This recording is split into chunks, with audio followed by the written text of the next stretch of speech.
When did Sunday suppers die? Wife and kids and neighbors inside. Friends would greet you with arms open wide. Yes, I pray for you.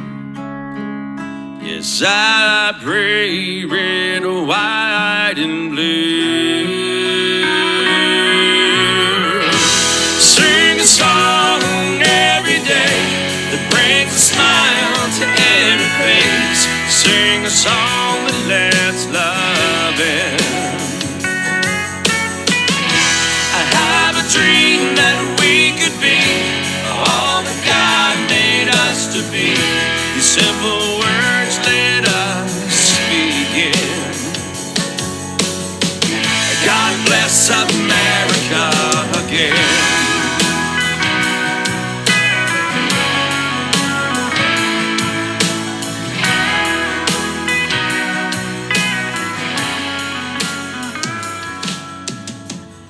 Friends, family, countrymen, lend me your ears. This is Tim with another episode of America the Battlefield. Today I'm joined with my buddy, longtime buddy. We met in 2009, 2010. Wade Hunt Williams. He's an actor, a musician, a patriot. He's working on a new movie that comes out on Mother's Day. We're going to talk about that. We're going to talk about what's going on in Hollywood and the entertainment industry as a whole, and how things are different for actors now than they used to be.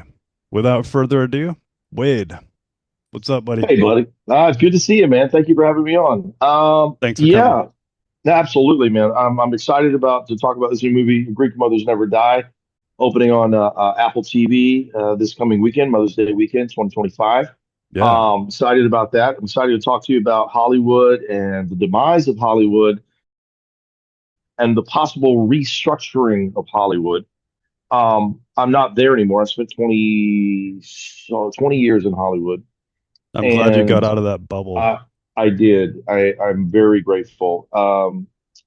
Hollywood is a place where, if you know the history of Hollywood, it used to have more patriots. It used to have more people that loved this country. I don't know what happened. I don't know where it turned, but I have an idea. Operation Mockingbird. There you go. The Absolutely. church committee blew it out, exposed the whole thing. Yeah. Implanting agents into the media and entertainment. Oh, absolutely. Absolutely. And I saw that on a Black Mirror episode. Black Mirror is a great show. Black Mirror is one of those shows out there that still kind of tells the truth. It's the revelation of the method, that series. They're telling us the truth. Yeah, they are telling us the truth. Yeah. Yeah. It doesn't have to be. We get to choose whether it's going to happen or not. That's They're right. showing us, Alice Bailey wrote a number of books years ago. She was a high-level occultist. She wrote a book called The Externalization of the Hierarchy, which she advocated inculcating occult philosophies into the minds of the public covertly, right. Like subliminal. Right. We've seen that in Disney movies for 50, 60 years. Right. And another thing is so for me, I was in broadcasting for a while. I did live radio for 2 years here in the Florida area. And it was a decent station, decent people. Still, being in broadcasting, and you see that not everything you hear across the radio is true. Not everything you play on TV is true. If it bleeds, it leads, all that good stuff. But it's more than that. It's who the advertiser is. And being behind the camera as a producer, I could see that what we were telling the public wasn't necessarily a lie, but it wasn't really the truth either, The best lies are mixed with truth, though. That's right.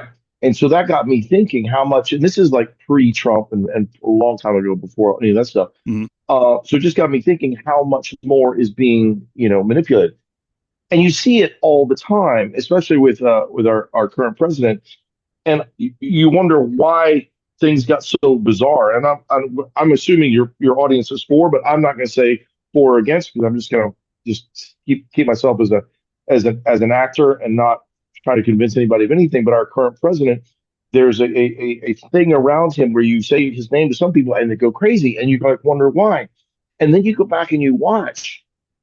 There's this thing they do. It's very subliminal. These the people on the talk shows and stuff, they will say something and about somebody, and then they'll make a joke right behind it. And so someone did something important or good, and not just our city president, but anybody, I anybody they think they're want to well tear down, trained. They were trained they're to do that. so well trained, Mhm. so well trained. So you put up somebody who's done something good, noble, maybe American, and you introduce the story, and then you tell a joke right behind it, and it Mhm. totally just brings the level of the importance of that person and their action down. And so we've been doing that. You and I mean, even I've been doing it. I've been Mhm. laughing at jokes about so and so and so and so, I've and not noticed that a lot of realizing, very important information is conveyed through comedy, right, right. whether it's good or bad. Yeah, because you can get away with it. The Joker can say Yeah. whatever he wants. Hmm. And that was the thing. Like a Joker in the cabinet or in the castle, the king's castle, or whatever. The Joker, it was the only person who could actually tell the truth. Look at how He could actually politicized tell the. Saturday Night Live was for years, Oh you know? yeah, but yeah. I think you're younger than me, but it was even like that long, long before this. Like Okay. even way back in the day, and it took it anyway. Mhm. Anyway, don't get me started on that. I'll take us down that whole road. But like what you're watching now is a divergence. So there's people still trying to hold on to that to what Hollywood was, right? Mhm. And there's the rest of us going, okay, it's time to blaze a new path with new truth. And it doesn't have to be anyway. So my point is, like for example, let me give you an example. Mhm. I'm very honest and open about my faith, about who I vote for, who I love, who I don't love. I'm honest. But at the same time, it's not my job to ruin a movie that someone else has worked very hard on with my political opinions. And it's Mhm. being done everywhere. And so, the new Disney movie flopped because so and so said something about so and so. There's a show on Amazon Prime right now where I don't want to mention the name, but very big, handsome fella, and he started saying his political opinions, and the show flopped. So for me, my job as an actor is to do the best job I can on screen. That's it. I Mhm. want to bring my character to life on screen. I want the audience to be entertained, and right now, I want them to also feel something when they walk out, which is why I'm really proud of this movie, Greek Mothers Never Die. Yeah. Um, it's not my job because there's people on every movie set I ever work on. We're not all on the same side of the voting aisle as it should be. That's the We same absolutely, case with any job. yeah, and Yeah. that's what I'm saying. So Mhm. me as an actor, I'm not there. I will tell you about Jesus if you ask. I will hopefully hopefully you want to know what my faith is after you meet me. But I'm not there to convert anybody. I'm there to entertain. I'm there to do my job. And one of the things about new actors today is that new actors today in the 20, 30 range and younger, well, they're not being taught, they're not being trained. And they Why? just think, well, because they don't have to be. Because if they've got a million followers on TikTok or Instagram, Mm. a producer's going to come and call them and say, can you be in my movie? And so there's exceptions to that rule, but like a lot of things you watch on TV, there's just this vacancy behind their eyes. They're not really thinking. Mhm. They're saying their lines, they're walking away, they're collecting a paycheck, and there's no real thought behind it. So That's why there's the such bad acting lately, I think. Someone who there's comes to mind is Hayden Christensen. He was in the prequels, Anakin. I yeah, I that's just not didn't. fair. I'll be honest with you, that's not fair because he is a Okay. really good actor. He's a good actor. They didn't give him a chance because you took a 17-year-old kid, 16-year-old kid, you put him in front of a blue screen. Mhm. George Lucas is telling him to look right, look left, look scared. I've seen the behind the scenes. You're not interacting. You're not, you're feeling the moment and That's a good point. everything the actors are supposed to do. So much technology nowadays. It can ruin it. It absolutely can ruin it. But like I said, there's still some great stuff out there. There's great stuff out there. I think Um, Benedict Cumberbatch did it the best as Smaug the Defiler and the Hobbit series. He played okay, the all right. dragon. Yeah, yeah, yeah. Fair enough. Amazing. Yeah, Side note. there's great actors, but he's not American. English actors are being trained. Now, Mm, let me tell you, let me get to my okay. point. Is English actors are trained. Mhm. American actors are being given jobs because they're popular, because they have a following. Hmm. Because American producers want they got to fight with every other show so they can get a TikTok influencer on their movie. The next thing you know, they've got a built-in audience. Now, I neither agree nor disagree about that, but American actors don't have to train. English actors are being trained. I tell you Okay. what happened to me when I stopped thinking of acting as an emotional art and I started thinking of it as a job. I started treating acting like being a plumber. When I did that, all of a sudden, I've made 20 movies in the last 2 years, Like a almost 20 trade films. profession, Like I looked at it as a trade profession. being the best you can be. Being the best you can be, Okay. show up on time, make sure you have your tools, do a great job for a fair price, have a great attitude in the work environment, so that the next time their toilet breaks, they call you. Hmm. And that has Return got me customers. return customers. Yeah. I just finished a movie. I just finished a Lifetime movie up in Atlanta. I just got back from that a couple weeks ago. I started a new Hallmark movie down here in Florida this week, and it's I know my job. Mhm. I know what my job is. I know my job is to bring the character to life. And as also as a producer, I've produced films before. If you can make the producer's job easy, you that's your job. So make the Yeah. director's job and the producer's job easy. Come in, know your stuff, work your stuff, be on time. Like I said, make sure your tools are sharp. Most actors don't even realize that much. They don't even think like that. That's And sad. I was one of them 25 years ago. I didn't know that. No, nobody came to me and said that. It's a So matter you of had to fact, learn that the hard way. I had to learn it the hard way. As a matter of fact, and this is kind of where I'm kind of hoping my old Hollywood dies. I'm not going to mention any names Mhm. because the person that I'm about to mention talk about is passed away. But I had a mentor in Hollywood, and he was a lovely man. He's a great man. He's semi-famous and very much famous. You would know him, and Tell me off camera. I I'm will, dying to know. I will. And he was, he was introducing me and like he was kind of molding me and everything. And then at some point, he wanted sexual favors. And I said, Hmm. no. And all of a sudden, I wasn't being introduced anymore. I wasn't part of the group anymore. So it's out there. Hmm. Okay. Now, here's one thing I want to mention. It's not everybody. Okay. Yeah. It's not everybody because the most of the people working in Hollywood is such a small town. Are we talking about like the Mel Most Gibsons and Jim Caviezel's, those kind they're of? good people. Those are great people. And I'm even talking about even the bigger people, like the big people. I met a lot of huge Oscar-winning actors that are great people. Mhm. They have the same ethic that I do, but it's weird. Some of the big producers, Mhm. some of the behind-the-scenes people that aren't getting the notoriety. Maybe they're not famous anymore. Maybe they were. Are just flat out using people. You heard it. You heard it. Yeah. But what I want to say is to your audience, it is absolutely there. It's real.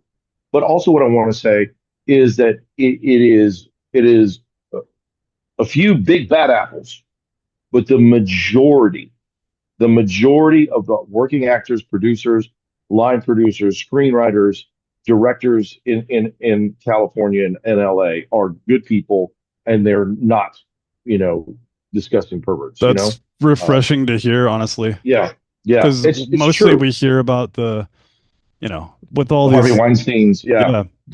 yeah, Hmm. the Diddy parties and the trafficking networks that are being exposed. Yeah, That's good to yeah, hear. I wish more yeah. of them would speak out like you and come on the right side of Well, things. it's weird because I'm kind of really blessed in the sense that I was at a party the other day, not a party, a barbecue up in North Carolina with some Hmm. friends, and a guy recognized me, and he was like, "Oh, oh my God!" And you should have been. he recognized me from one of my bands back in the day, and he's like, "Oh, you should have been like the biggest Molly Crew and blah blah blah." And Hmm. I was like, "Listen, what you don't understand is that I'm so glad God didn't put me there because I wasn't ready. I'd been dead by now, or I'd have been stupid, or I would have had a drug overdose. I wasn't mentally ready. My head wasn't right. My heart wasn't right. So what happens to a lot of people, and I could see it happening to me 20 years ago, Hmm. is they get to a place where they're famous, but they don't have any. They're no foundation. Their foundation is Spiritual and what's moral compass. there's none of it, and none of it. I Yeah. didn't have it. You know what I mean? And so, And those who stand on principle, it always requires a sacrifice. You know that. right, yeah, I have a lot of and friends who've been down that road. right. So my point is there's people that get there and they arrive clean, Hmm. and they get there, and the next thing you know, you're famous, you've got millions of dollars, and you don't have another movie coming up for 6 months. What are you going to do? There are a lot Well, of you go do stupid temptations. stuff. Hmm. So many temptations. They call it Los Angeles. They call it the land of the angels, right? Uh, well, what kind of angels? The fallen Those ones. angels, the followers, Hmm. exactly. Yeah. So You LA is great. mentioned. Found my faith in LA. Mhm. I met some great people in LA. You know, in Los Angeles, what you're looking for, you can find it. If Mhm. you can find, if you want to find evil, you'll find it. If you want to find good, you can find it. I lived in Southern California when I was in my adolescent years. Yeah. Hmm. What part? La Habra, Okay. All right. the outskirts of LA. Yeah. Yeah. Yeah. I know it. Huntington Beach area. Yep. Good stuff. You mentioned music earlier. You and I Hmm. shared a few stages back in the day when we were on Yeah. the country music circuit in the Southeast. Yes. Yes. Yes. The bumper music I played in the intro was your song "God Bless America Again." Yeah. What inspired you to write that? It's really interesting. I wrote that song. I wrote that song in Los Angeles. Hmm. I wrote that song in LA. That song is 20 years old. I finally got it recorded right before the 2020 election. We got it Okay. recorded. I did a video and I put it up. And because I mean, I was very cognizant about, I want God to be back in our country. I felt very, very strongly. I can say with my own opinion, I don't feel that this country was very godly this last 4 years. I'm hoping it will turn. It's my opinion. I'm not speaking ill of anybody. But Mhm. I just was like, hey, listen, I just want God in. I just want God be like whatever God you worship. I know, but have some sort of faith. Can we just bring a higher power back into America? And I put it up. I did the video. Very proud of the video. You can find it on YouTube. Just type in Wade Williams, God Bless America again. Just find the video, I'll put a or you can link go in the to description. Amazon Music, Apple Mhm. Music, God Bless America again. Wade Hunt Williams. So the But word again funny. implies he blessed us prior. Oh, I do believe that.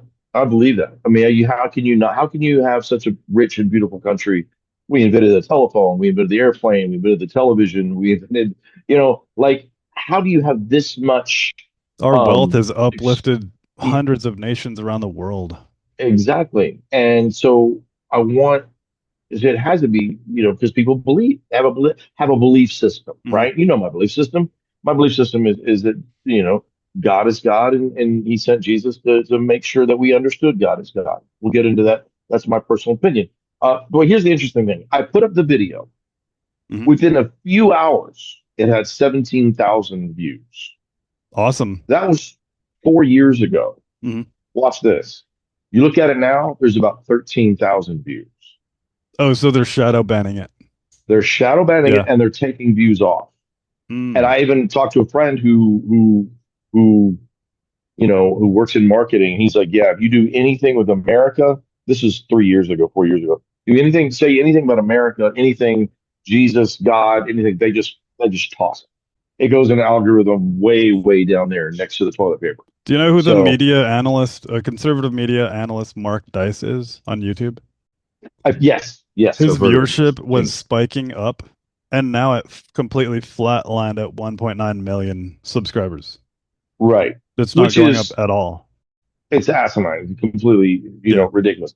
Um, my YouTube is asshole. I don't even promote it. I promote Rumble because they yeah. Well, censored a couple of my videos, and that's where all the free thinkers are. Mhm. Yeah. I was telling you about my dear friend April Hunter, who has a podcast, the A Show, on Twitch and YouTube and Rumble. She has, and She's she's very awesome. vocal. She's very very awesome. Mhm. She's got she's very purple pilled. She tells both. She's one of the people. She's been telling the truth for years, and people call her crazy. And she had all this, great stuff, and then all of a sudden she starts to, she's a model. She's a beautiful model. She's been in, tons of magazines. All of a sudden they love that, show skin. All of a sudden her viewership's way crazy. Yeah. As soon as she starts telling the truth, all of a sudden her viewership A lot goes of down. pervs out there. Yeah. Well, and I'm one of them, but she's it's okay. That doesn't surprise me at all, though. Yeah. So the truth is, and I want to say there's more of us than them, but I don't want to put it like that. What I want to say is there's more people. Like, again, goes back to what I said. I think I said earlier is that, and I don't know if I said it or not, but like, forgive me, I can't remember. The weakest people scream the loudest. The ones who are most afraid scream the loudest, and that's what's left of what we call the mainstream media. And right now, they're screaming like crazy, trying to do anything to hold on to their last bits of power because they know that truth is prevailing. They know the truth is prevailing. When you got RFK out there talking about, hey, there are chemtrails and we're going to stop them. I mean, wait, hold on. They launched an investigation, but those of us who talked about it years ago were called crazy. Crazy. Yeah. Yeah, we were insane. Yeah. Yeah. So the truth is coming out. Go ahead. Sorry to interrupt. You said something that reminds me of a quote by James Madison. He said, "Crisis is the rallying cry of the tyrant." That reminds me of all those people who are like crying the loudest, and they're suffering from Trump derangement syndrome. Right. And so that whole syndrome was created. It's like, well, what is it? CIA gets involved. What do they do? The Mockingbird. Operation Mockingbird. Operation Mockingbird. They planted agents within the media, the corporate news, entertainment. The church committee blew that out of the water back in the 60s. Yeah. They exposed it all, but it's still in that gray It's still area. there. Yeah. So for me, it's like you can take it down by ignoring it. And like, one of the biggest movies in the last decade was, Top Gun Maverick, the Top Gun 2, which was just it was just duty and country and that was my favorite part about that movie. They didn't have to name the enemy. They didn't have to play identity politics. Right. It was just about a sense of accomplishment and performing your duty and to sacrifice. The best of your ability. Absolutely. Yeah. I think that's why it was so popular. It resonates with people. They're so sick of all the woke mind virus and the DEI and stuff. It's being crammed down our throats. And it is. But it doesn't have to be. My point now is we have so many choices. And so, one of the choices that I would, ask that your audience to look into is, well, Greek Mothers Never Die, which is on Apple TV. Yeah. Starting Mother's Day. Mother's Day, 2025. This is when we're recording this. Mother's Day 2025, Apple TV. Greek Mothers Never Die is one of those movies I'm extremely proud of. Extremely proud of. Without any spoilers, can I read the description of that film? Sure. For my audience? Yeah, please do. Yeah, please. It says Ella dreams of becoming a singer, but her Greek mother pressures her daily to take over the family business. After a sudden heart attack, her mother returns to haunt Ella with more advice as Nick, her charming childhood crush, returns. Right. That's the description on YouTube. Can I play the trailer for our audience? Sure. And then we'll come back and talk about it? Absolutely. All right, check this out. Since antiquity, Greek mothers have haunted their daughters with overbearing love until the day they die. I'm fine, Mama. Stop worrying. I'll stop worrying when I'm dead. Except for my mother, Despina. I wish for you to have a daughter that makes you suffer as much as you make me suffer. She literally survived her own death. A heart, that's it, it's the heart attack, it's coming. You failed me as a mother. That's it, the heart. If you're going to die, just die. I killed my mother. Put that cigarette down. I left 2 minutes and you became a smoker. You made me believe I killed you. But you did. Elitza? I see dead people. You've heard of me. Ma'am, you don't recognize me. Nick, It's been what? 12 years. I'm gonna marry him. Help. Oh, sorry. I need to get ready for surgery. Guilt starts kicking. Oppa! Chief! This is how you prepare to operate. I'm Ella, his wife-to-be. How did you two meet? When I was living in Greece, Ella was my only friend. At least we're giving it a shot, right? I do like you. It's just, more like a sister. Like incest? Some people are lovable and I'm not. Never think you're not lovable. If you don't love yourself, who is gonna love you? Before her death, my mother was the obstruction, but then here she was pushing me forward. And it looked like the world's ultimate late bloomer was finally ready to bloom. Hello. Yeah, this is not right. I wish that I could fit in. I don't think that fit this box. All right. We You like watched the that? trailer for Greek Mothers. It's awesome. I did Thank my you. own focus group, and I have friends that are dying to see it. Great.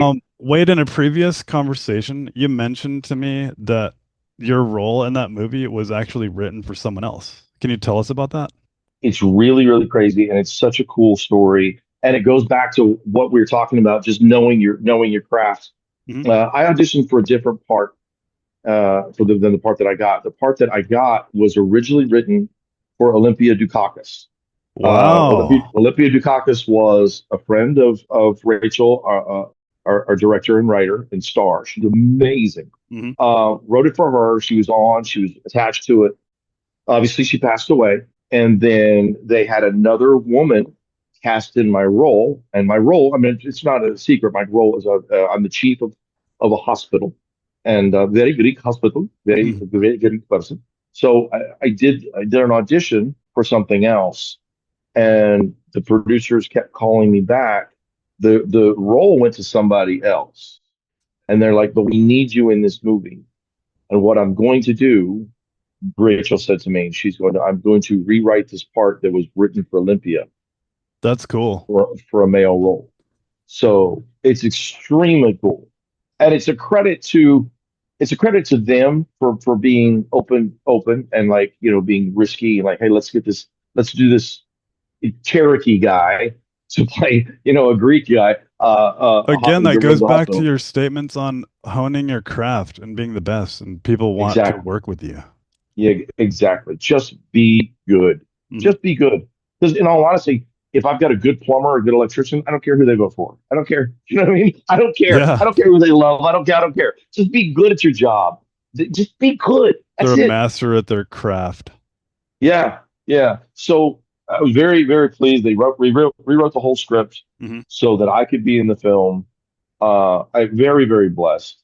And I found out today, it's weird.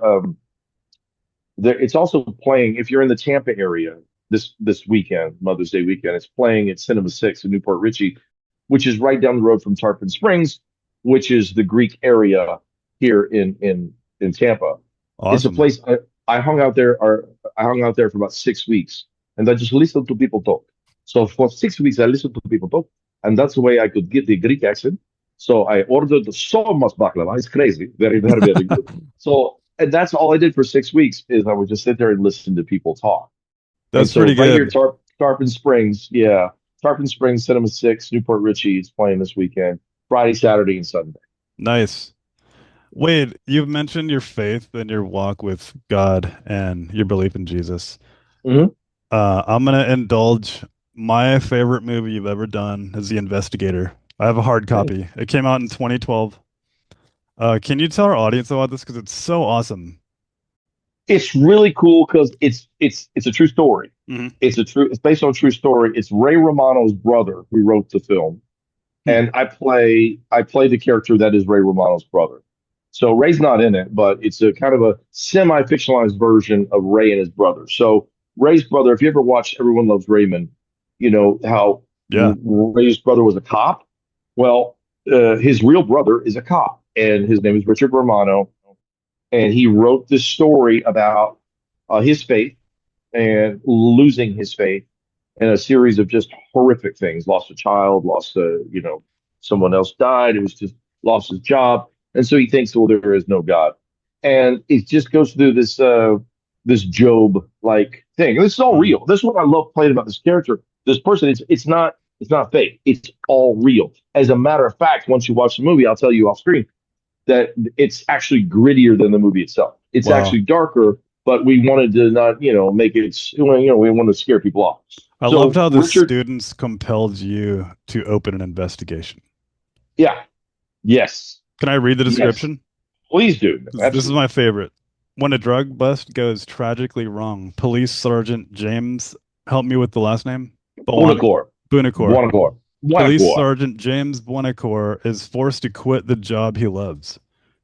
Facing this crisis and doubting his faith, he is encouraged to take on a job at a local Christian high school as the criminal Mhm. justice teacher to troubled students and as coach to the struggling baseball team.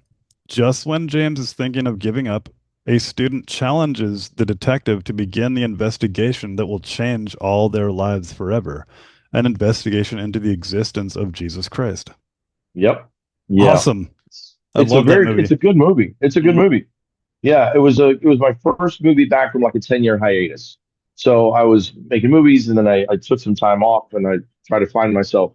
Mhm. And then so I'm very proud of that movie. I think you can find that on PureFlix or you search for it and find a DVD of it, Yeah, So just I'm buy the proud of it. DVD on Amazon. Yeah, buy that. Buy Wait, do you that. have movies on HBO, Apple TV, Netflix, and Amazon? I'm gonna take Right. my audience and we're gonna scroll through your IMDb page just a little Okay, bit. Tell us cool. what your favorite role was and why. Is this a Oh my hard one? gosh. It's a hard one. It's you know what? I, it's hard. It's So hard many. because every role is different. As a character actor, I like doing different characters. Like, I did some films with Asylum. They did the Sharknado stuff. Oh So wow. I did some movies with them. It's just fun. It's just fun stuff. I love that because you get to work with people that you've like been watching since you were a kid. Mhm. I think my claim to fame, that what I really like is, I was the lead male actor on Burden of Proof, the series on HBO. We were nominated for an Emmy. I love that because Mhm. if you've never seen it, it's a documentary with reenactments. And as an actor, I never knew whether my character was guilty or not. I was just going, and they didn't know. So what I had to do as an actor, I had to go in and do every scene, guilty, not guilty, kind of maybe guilty. So as an actor, I got to play my character two or three different ways. Mm. And so the audience gets to see that. And so we don't find out who is who until like the fourth episode. I'm gonna Um, watch that one next. yeah, it's good, man. It's good. Even if I wasn't in it, I would tell you to watch that because Mhm. it's another true life story. So I Yeah. like that one. Yeah, all that stuff is good, man. I got to work with Sean Young from Dune. She Mhm. played my sister in No Vacancy. I just get to work with all these great people that. And here's the thing: it comes down to these great people want to work with me because it comes back to the ethics, comes back to the basics. Do your job, know your job, go in and do the right, do the best job you can, Yeah. And and stand leave the on rest. principle. Stand on principle. Yeah, yeah. I could tell you with 100% certainty, I didn't have to sit on any laps Hmm. to get The my casting jobs. couch. We've all No heard those casting, stories. no casting couch for me. Thank goodness. Wade, we only have a few minutes left. Yeah, man. I appreciate your time. And Absolutely, brother. Greek Mothers Never Die comes out Mother's Day, and it Mother's Day on debuts Apple on TV. Yeah. Digital Plus and on demand May 9th. Oh, Where can my audience find you online? I'm so old school. It's ridiculous. Like Mm. I'm like I could bear. I'm so old school. Instagram, Wade Hunt Williams. Mhm. Facebook, Wade Hunt Williams. I'll put the links in the description. How about that? Yeah. I'm a Facebook guy. I don't do TikTok. I wouldn't even know what a TikTok is. I'm like, I sound old when I say it, but I don't know. I find me on Facebook. Yeah, we are old school. Yeah, I love it. If it's old school, my email is still AOL. So there you go. What are you gonna do? Hilarious. You Yeah, mentioned something earlier about the dark underbelly of Hollywood and your yeah, experience. I yeah. I actually know Henry Thomas, the actor who played Elliot in E.T. ET. And he was Yeah. Samuel in Legends of the Fall, my favorite movie. Yes. He's Yeah. super cool, super down to earth. He's a regular customer where I work. And we've Oh, had really good discussions about this kind of stuff. And he's told me great. some like deep, dark secrets about Hollywood and Right. how the big investors are pulling out of projects and canceling contracts and firing people. They're not Wow. investing in Hollywood projects. It's weird. Good. Good. He said he's going to come on with me soon, if and when he finds time. So I'm going to let Yeah. him tell those stories, but I thought you'd really find that interesting. He thinks a And lot like you. and here's the thing: is like, well, I don't know if we mentioned it off screen or here, but like Hollywood used to be, normal people trying to entertain people, and then all of a sudden it got infected with like we were talking about the CIA stuff and all that stuff that makes me sound crazy. It's But I deeper think it than the will. CIA, though. It's like Yeah, occult stuff. I know that. Yeah, Yeah, I that's for know. another episode. But yeah, That's a whole nother can of worms. And yeah, it is there. It and there's not too much I can say about it without, well, I just won't say yeah, enough about. I won't say a lot about it. But I want people to know that most people, and I think I've said this before, most people in Hollywood are not that. They're not. They're hardworking people just trying to catch a break. Unfortunately, if they catch a break before their head and their heart is ready, they go and do stupid things. that's really good to know. Yeah, yeah, Do you have any quick advice for would-be entertainers, actors, musicians? yes. Don't listen to anyone. Just listen to your heart. I mean that 100%. And you listen to your heart, and if your heart tells you to be a plumber, be the best plumber you can be. If your heart tells you to be a car mechanic, be the best car mechanic you can be. If your heart tells you to be an actor, be the best actor you can be. Just like I said earlier. And for me, my advice for entertainers is twofold. Don't listen to what's going on. Listen to your head and your heart, because if God's telling you to do something, that means He wants you to do it. And when you do it to the best of your ability. Because I've been on sets, I've worked with people, I've worked with Christians that do things, not 100%. And they'll say, well, God's got this. And I go, no, no, no. God gave you the responsibility. So if I was a painter, so I say this to anyone, but especially if you have a faith, which I'm assuming most of your audience may, if you are a person of faith and you're a painter, you don't go paint half a wall and say, oh, God's got the rest. No, you paint that wall the best you can. If you're a plumber, you fix that toilet and you do the best you can and you make sure your customers are happy. If you're an entertainer, you make sure you take care of your audience, you take care of the people you're working for. If you're going to do a performance, be the best performance you ever, every single time. Know your stuff, be joyful, be creative, give them a good performance at a fair price so they'll ask you back again. And just like look at Oliver Anthony. No one in the world would have guessed that, but God did for him because he was doing what God told him to do. Great advice, Wade. Wow. Yeah. Thank you so much for your time. Love you, Good buddy. to see you, brother. I love you too, man. Greek Mothers Never Die, Mother's Day. Everyone Mother's go Day. see it and sign Apple up for the TV. pre-order, right? Yeah. Apple yeah. TV. Apple TV. If you pre-order it, that'd be great because more people pre-order it, we get to be on the front screen. So it'd be great to Apple TV all of a sudden new release Greek Mothers Never Die. That would be awesome. That would be Everyone pre-order, please. You're gonna love this movie. Thank you. I'm gonna guys. take us Thank out you. with a verse from Ephesians 5:14. Awake, thou that sleepest, and arise from the dead, and Christ shall give you light. Thank you, Wade. Love you, buddy. Brother. Love you too, man. Talk Bye. to you soon, okay? See you later. Sing a song that lets love.